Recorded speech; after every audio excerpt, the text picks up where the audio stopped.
Pues nuevamente bienvenidos, qué bueno que están en esta noche en este lugar y vamos a disponernos a estudiar juntos la palabra de Dios. Amén.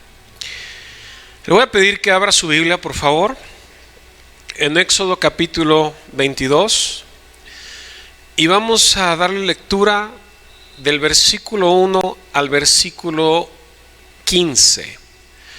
El título de una pequeña serie de estudios se llama Leyes sobre la restitución y el subtítulo del día de hoy es Restitución en caso de robo.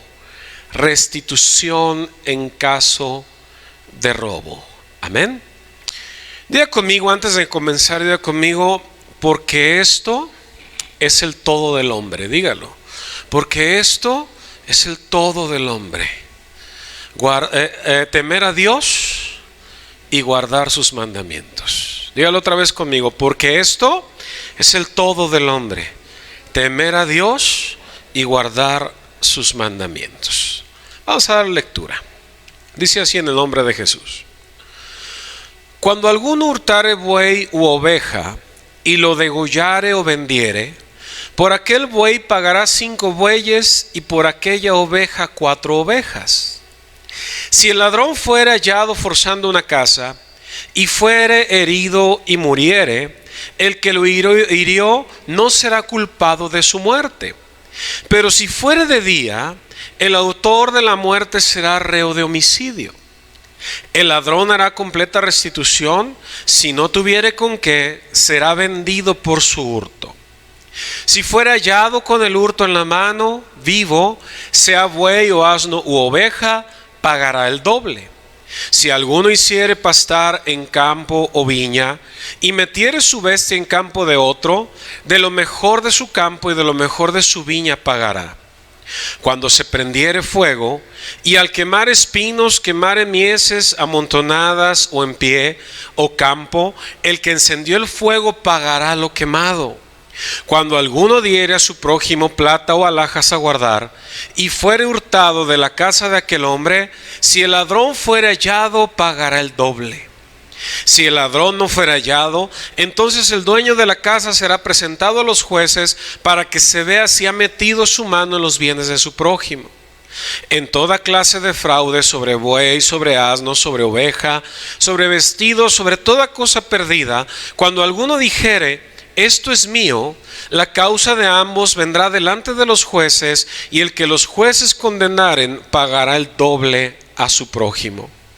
Si alguno hubiere dado a su prójimo asno o buey, u oveja, o cualquier otro animal a guardar, y éste muriere o fuere estropeado, o fuere llevado sin verlo nadie, juramento de Jehová habrá entre ambos de que no metió su mano a los bienes de su prójimo, y su dueño lo aceptará y el otro no pagará.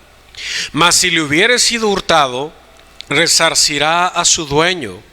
Y si le hubiere sido arrebatado por fiera, le traerá testimonio y no pagará lo arrebatado. Pero si alguno hubiere tomado prestada bestia de su prójimo y fuere estropeada o muerta, estando ausente su dueño, deberá pagarla. Si el dueño está presente, no la pagará. Si era alquilada, reciba el dueño el alquiler. Bueno, usted va a decir, ¿de qué nos sirve a nosotros esto hoy en día? Déjeme decirle nada más como un dato interesante.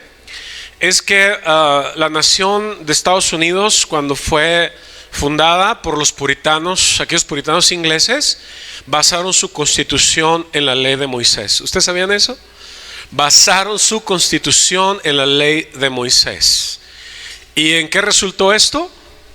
En que fuera una gran nación. La mayoría de sus leyes estaban fundadas en la ley de Moisés. Amén. Utilizaron la constitución divina, la utilizaron para la constitución de esa nación en la tierra. Amén. Entonces, si a ellos les sirvió, seguramente a nosotros también nos debe de servir, ¿verdad? Lo que Dios nos dice en su palabra. Y vamos ya a entrar en tema. En esta porción de las Escrituras seguimos aprendiendo acerca de las leyes que Dios estableció para la sana convivencia en Israel, para que Israel lo amara de manera correcta y amara a su prójimo como a sí mismo. Amén. Y ahora nos encontramos con las leyes que Dios determinó para la restitución en caso de un robo. Hoy vamos a hablar de manera muy general de qué fue lo que determinó Dios en el caso de que se atrapara a una persona habiendo robado o hurtado algo. Y en las semanas siguientes vamos a entrar a más detalles. Amén. Entonces vamos a leer nuevamente el versículo 1 con mucha atención. Éxodo 22:1 dice: cuando alguno, o sea quien sea, hurtare buey u oveja y lo degollare o vendiere, por aquel buey pagará 5 bueyes y por aquella oveja 4 ovejas. Lo primero que podemos ver en esta porción de las Escrituras es la importancia que Dios le dio a la restitución. Amén. Para Dios fue importante la restitución. Nuestro Dios, al ser perfecto en justicia, establece reglas para que los israelitas actúen con justicia en caso de un robo. Y saben, no solamente Dios establece la condena o la sentencia o el castigo que debe de recibir el ladrón o el ratero, sino también la forma en que debe de restituir o resarcir el daño. Amén.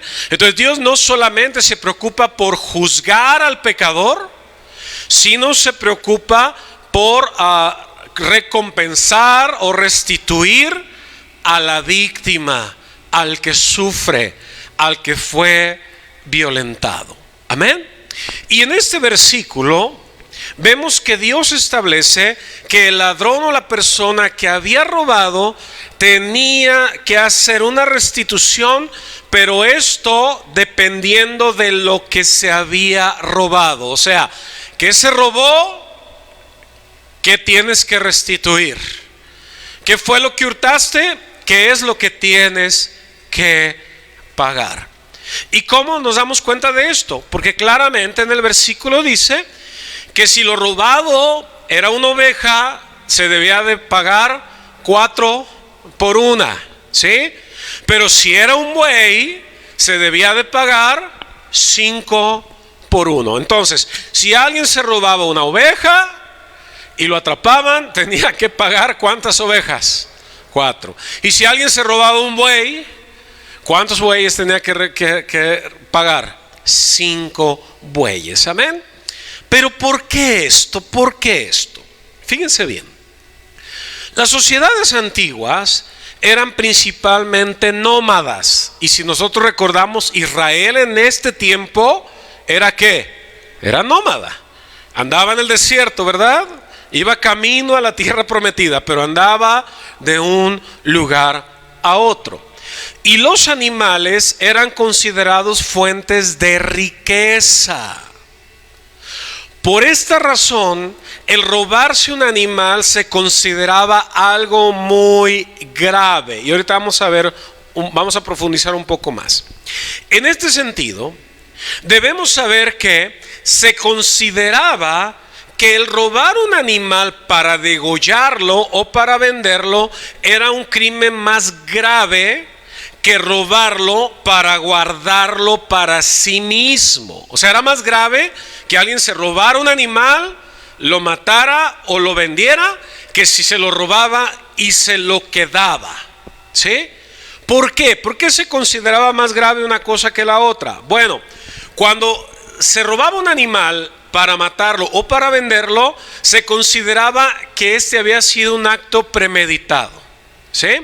Que la persona ya había planeado hacer esto para sacar una ganancia o para comerse la carne del animal, ¿sí?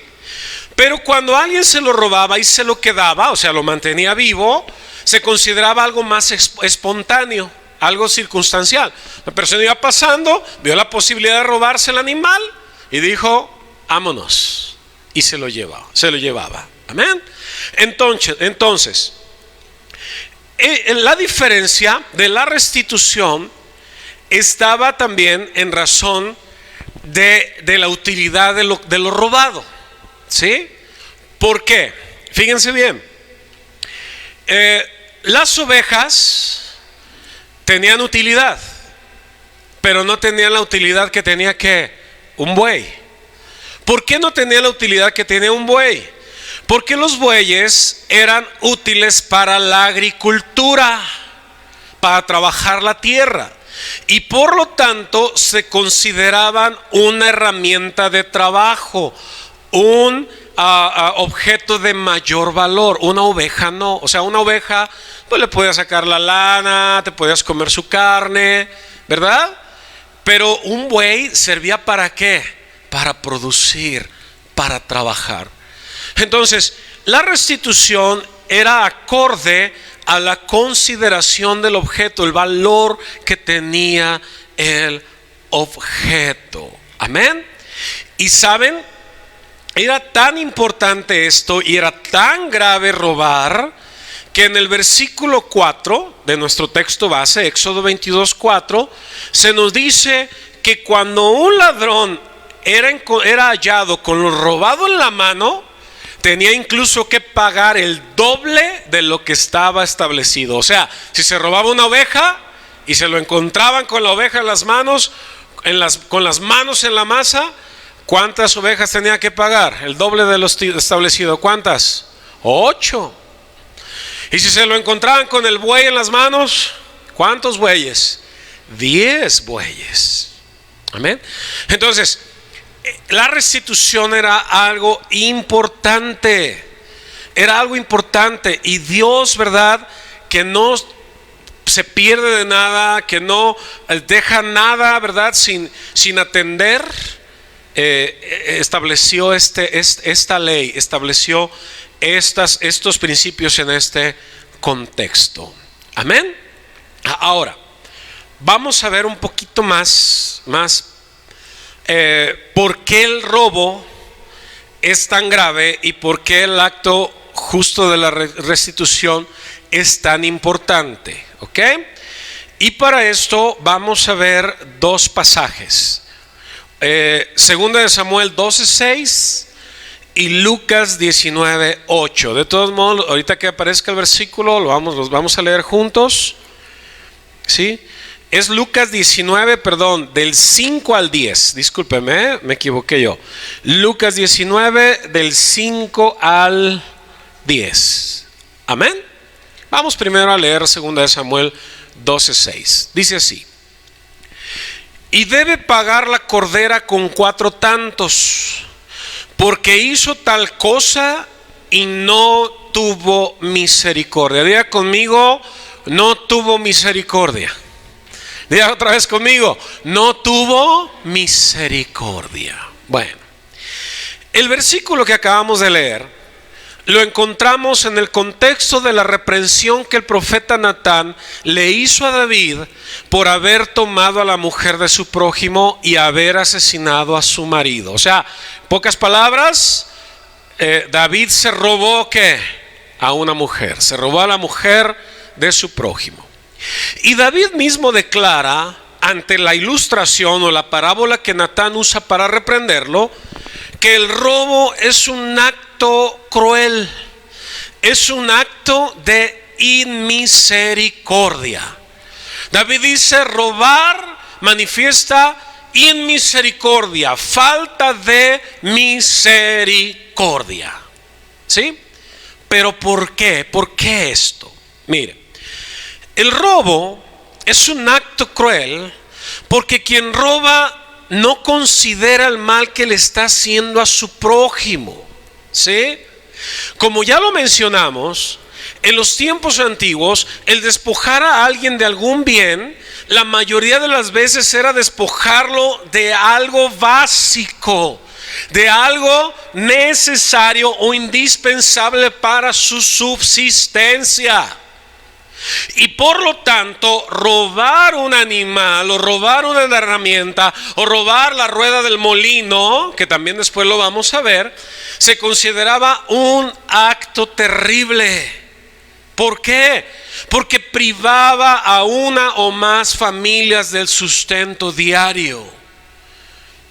Miren, hoy en día, hermanos, tenemos una vida llena de cosas materiales.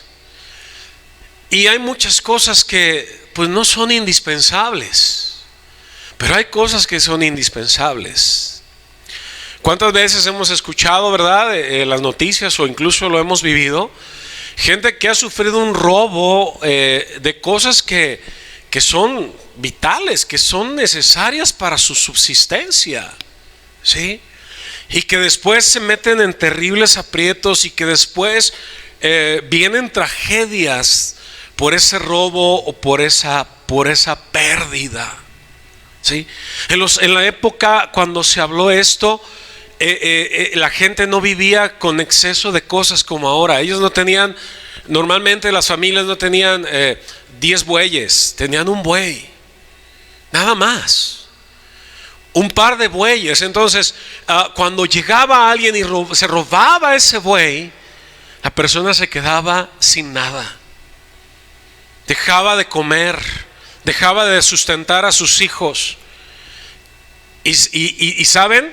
De hecho, mucha gente se tenía que vender como esclavo por razón de que lo había perdido todo, por un robo, por alguien que no tuvo misericordia, que no tuvo consideración, ¿sí?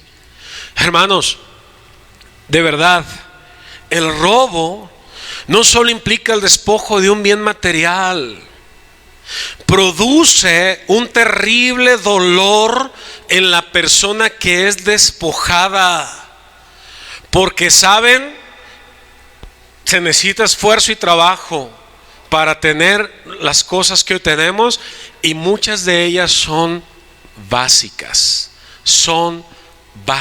hermanos, ¿sí? Entonces David dice, es un acto de misericordia. Y por eso es que esto es grave, por eso es que era tan importante la restitución. Era importante la restitución. La restitución traía, ¿verdad?, a la víctima, traía descanso, traía consuelo, le daba la posibilidad, le daba el sentir de volver a iniciar, ¿verdad?, y de seguir adelante. ¿Cuántos hemos sufrido un fraude o un robo? ¿Cuántos? ¿Y cómo se siente? ¿Cómo se siente? ¿Cómo nos sentimos? ¿Verdad que no nada más afecta al bolsillo? También afecta ¿qué? El corazón, la mente, ¿sí? Por eso es que nosotros debemos de evitar esto, porque nosotros tenemos que tener misericordia, ser considerados con nuestros semejantes si en verdad amamos a Dios. Amén. Proverbios capítulo 4, versículo 4 dice: sin bueyes el granero está vacío. Otra vez, Proverbios 14:4 dice: sin bueyes el granero está vacío, mas por la fuerza del buey hay abundancia de pan. Pero imagínense cuando el buey era hurtado, era robado, ¿verdad? La gente se quedaba sin nada, se quedaba vacía. Amén. Entonces, robar es un acto de inmisericordia. No solamente es una, porque saben, tristemente he escuchado a personas que se sienten, voy a decir como dicen por ahí, se sienten fregones por robar o por fraudear. Dicen, es que qué listo soy, mira, yo robé, yo abusé y ni cuenta se dio, y se sienten como si hubieran hecho una hazaña. Pero saben, robar es un acto vil, es un acto cruel, es un acto inmisericordia, de desamor hacia Dios y hacia el prójimo. Amén. ¿Estamos ahí? ¿Estamos en eso? ¿Sí? Amén. ¿Estamos claros?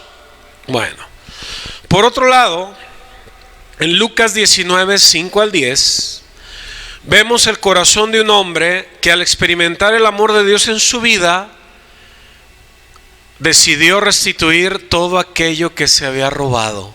Cuando Cristo se le reveló, aquel hombre se decidió a restituir lo que había robado y lo que había fraudeado. Vamos a leer Lucas 19, 5 al 10. Amén.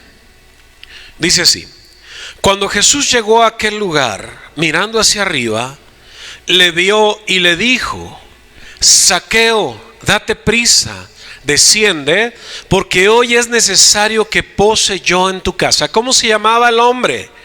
Zaqueo, ¿verdad? Que era un pecador, un publicano, era un cobrador de impuestos también.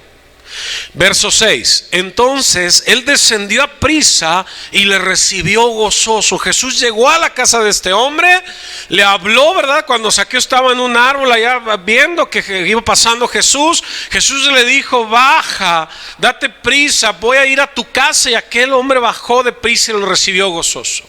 El verso 7 dice: al ver esto, todos murmuraban, o sea, murmuraciones negativas. Habla de eso, dice, diciendo que había entrado a posar con un hombre pecador. Mira nomás a Jesús, mira nomás a este hombre entrando a la casa de este pecador. Estaba la gente murmurando. Dice: entonces Zaqueo, puesto en pie, dijo al Señor: he aquí, Señor, la mitad de mis bienes doy a los pobres, y si en algo he defraudado a alguno, se lo devuelvo cuadruplicado. A ver, hermanos, ¿Zaqueo estaba restituyendo, estaba haciendo algo diferente, o simplemente estaba obedeciendo los mandamientos de Dios, la ley de la restitución? Nada más estaba haciendo eso. Eso nos muestra que Zaqueo no estaba viviendo bajo ¿qué? Bajo la ley de Dios, no estaba obedeciendo a Dios. Y luego dice: Jesús le dijo: oh, ya ha venido la salvación a esta casa, por cuanto él también es hijo de Abraham. Porque el Hijo del Hombre vino a buscar y a salvar lo que se había perdido. Hermanos, y aquí hay otro sermón, pero no voy a dar el otro sermón, ¿sí? Solamente nos vamos a centrar en esto. Fíjense bien, si miramos con atención, este hombre pecador llamado Zaqueo recibió gozoso al Cristo, al Mesías. Y cuando el Cristo llegó a su casa, hizo una declaración poderosa. ¿Qué dijo Zaqueo? He aquí, Señor. ¿Cómo confesó a Jesús? Como el Señor. He aquí, Señor, la mitad de mis bienes doy a los pobres, y si en algo he defraudado a alguno, se lo devuelvo cuadruplicado. Dos cosas estaba haciendo Zaqueo. Uno, mostrando un corazón generoso y de amor para el prójimo. Ahora, el restituir al cuádruple, a los fraudeados y a los robados, era obedecer ¿con qué? Con la ley de la restitución. Pero el darle la mitad de sus bienes a los pobres era un acto de cristianismo puro y bíblico que aquí encontramos. Era una reacción de un corazón regenerado, de un corazón transformado, de un corazón limpiado, de un corazón perdonado, que quería servir a Dios. Y Zaqueo, ¿qué fue lo primero que ofreció? ¿Qué fue lo primero? Sus bienes. ¿Para ayudar a quiénes? A los pobres. Amén. El amor que Cristo produjo en Zaqueo despertó en él un fuerte amor por sus semejantes. Diga conmigo: el amor de Cristo despertó en Zaqueo un fuerte amor por sus semejantes. al grado de estar dispuesto a repartir la mitad de sus bienes a los pobres y de restituir a todo aquel que había defraudado. Hermanos, wow, ¿qué está produciendo el amor de Dios en el corazón de los cristianos hoy en día? Acumular, acumulación, ostentación, poder, ostentación, no generosidad, no amor, no compartir con otros los bienes. El amor de Dios, hermanos, había llegado al corazón de este hombre y lo llevó a hacer estas dos cosas. Y lo segundo, que fue restituir a todo aquel que había defraudado. O sea, Zaqueo estaba reconociendo que él había defraudado a muchos, que le había robado a muchos. ¿Y qué iba a hacer Zaqueo? ¿Qué iba a hacer? Iba a restituirlos. Iba a restituirles lo defraudado, lo robado. Hermanos, a veces yo digo, y perdón que lo diga, hermanos, pero nos parece a veces muy grave cuando le pedimos a una persona que sale de la iglesia en pecado. Nos parece muy grave o muy difícil pedirle a la persona que regrese y dé la cara y se humille. Yo he escuchado a muchos cristianos que dicen: no, pues es que ¿cómo va a dar la cara a la persona? Es que por eso mejor se va a otra iglesia. Hermanos, cuando el amor de Cristo se derrama en nuestros corazones, ¿saben cuál es una señal clara de esto? Que estamos dispuestos a enfrentar nuestra vergüenza. Y estamos dispuestos a restituir el mal que hemos hecho, hermanos. Estamos dispuestos a hacerlo. Por eso discúlpeme, a lo mejor estoy bien equivocado. Y oren por mí si estoy equivocado.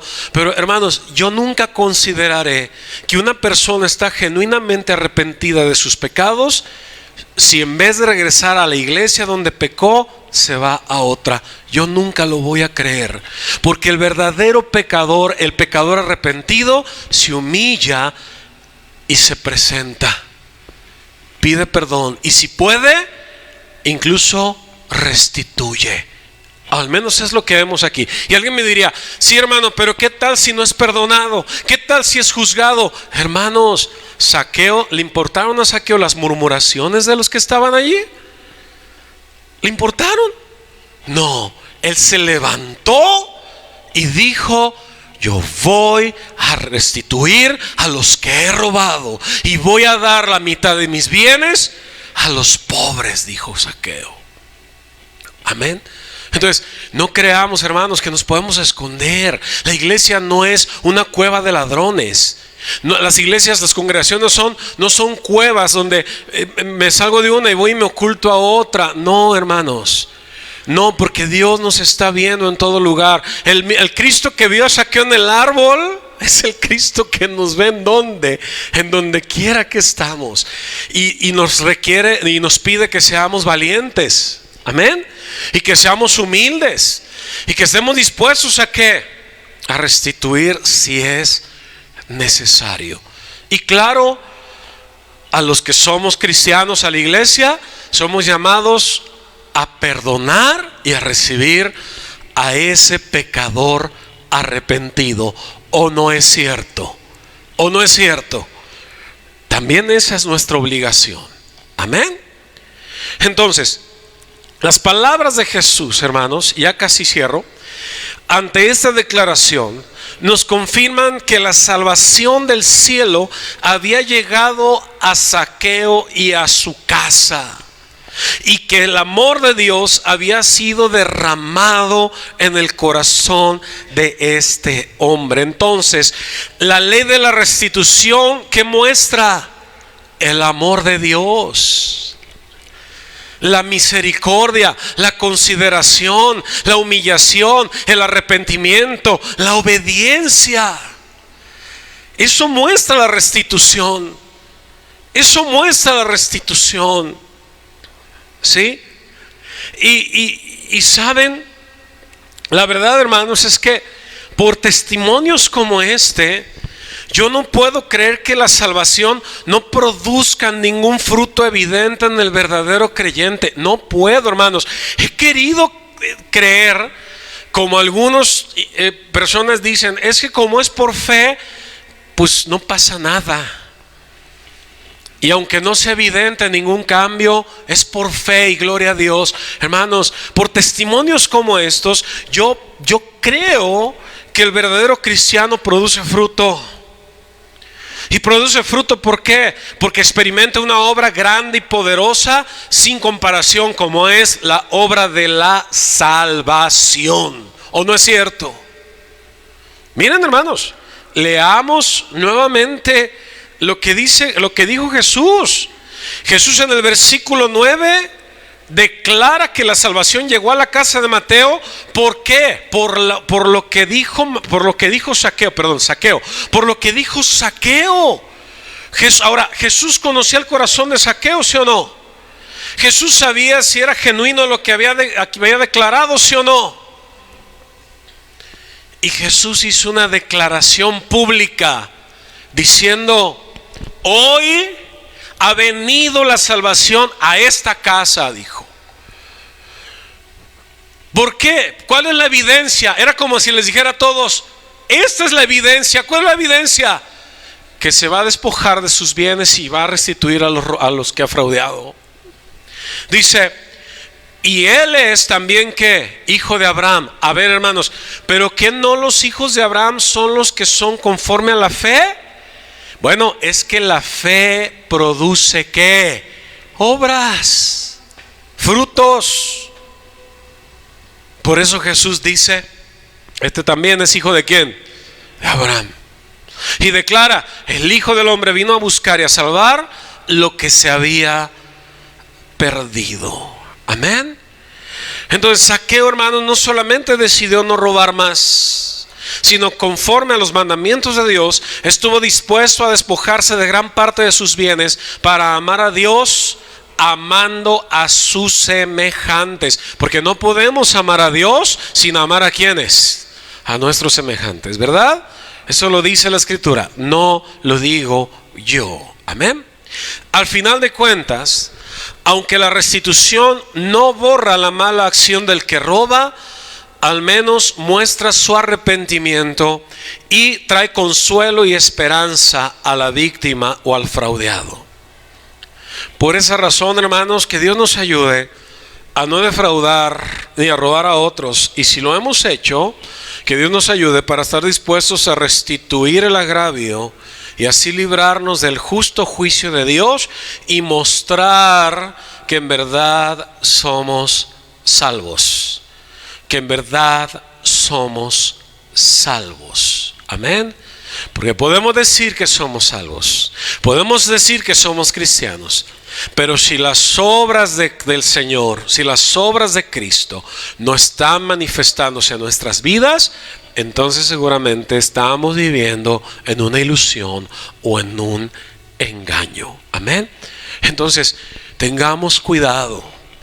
Sí, tengamos cuidado y veamos, hermanos, cómo la ley de Moisés manifiesta el amor al prójimo y el amor a Dios, que hizo que Israel se sostuviera, que continuara. Amén. Y claro, se equivocaban y pecaban y Dios los perdonaba, y la misericordia de Dios nunca se apartó de ellos, como nunca se va a apartar de nosotros. Pero cuando ellos hacían las cosas bien, las bendiciones del cielo caían sobre ellos, llegaban a sus vidas. Así que, hermanos, aunque sea a veces difícil, aunque lo que nos pide el Señor sea radical y conlleve sacrificio y negación y humillación y vergüenza y renuncia, hermanos, yo les invito en el amor de Cristo a que nos esforcemos a hacerlo, a que nos esforcemos a vivir como Dios quiere que vivamos, a caminar en sus caminos y no en nuestros caminos, a obedecer sus mandamientos. Amén. Amén. Vamos a orar, ¿sí? Póngase de pie y vamos a terminar con una oración.